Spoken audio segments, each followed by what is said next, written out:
Hello दोस्तों, the divine संसार channel में आपका स्वागत है।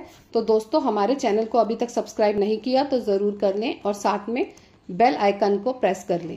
आपके लिए हम ऐसी ही भक्ति और मनोरंजन व्रत कथाएं लाते रहेंगे। तो दोस्तों, आज की कथा का टॉपिक है महालक्ष्मी व्रत कथा।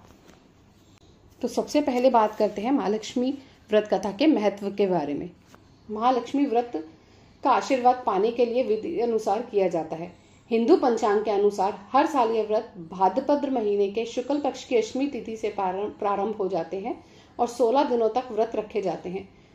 पितृ पक्ष की अष्टमी तिथि में व्रत का समापन होता है।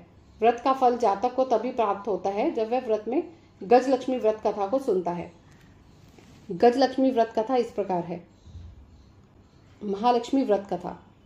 एक गांव में एक गरीब ब्राह्मण रहता था। वह नियमित रूप से जगत के पालनहार विष्णु भगवान की आराधना करता था। उसकी पूजा भक्ति से प्रसन्न होकर उसे भगवान श्री विष्णु ने दर्शन दिए और ब्राह्मण से वर मांगने के लिए कहा। तब ब्राह्मण ने लक्ष्मी जी का निवास अपने घर में होने की इच्छा जाहिर की। तब श्री विष्णु जी ने लक्ष्मी जी की प्राप्ति का मार्ग बताया। उन्होंने बताया कि मंदिर के सामने एक स्त्री आती है जो यहाँ आकर उपले थापती है। तुम उसे अपने घर आने का आमंत्रण देना। वह देवी लक्ष्मी जी हैं।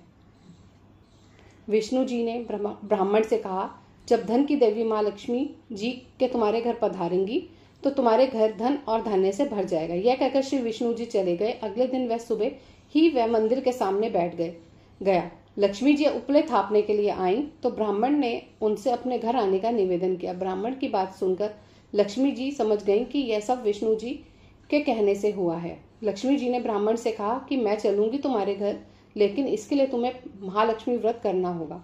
16 दिनों तक व्रत करने और 16वें दिन रात्रि को चंद्रमा को अर्घ्य देने से तुम्हारा मनोरथ पूरा होगा। ब्राह्मण ने देवी के कहे अनुसार व्रत और पूजन किया और देवी को उत्तर दिशा की ओर मुंह करके पुकारा।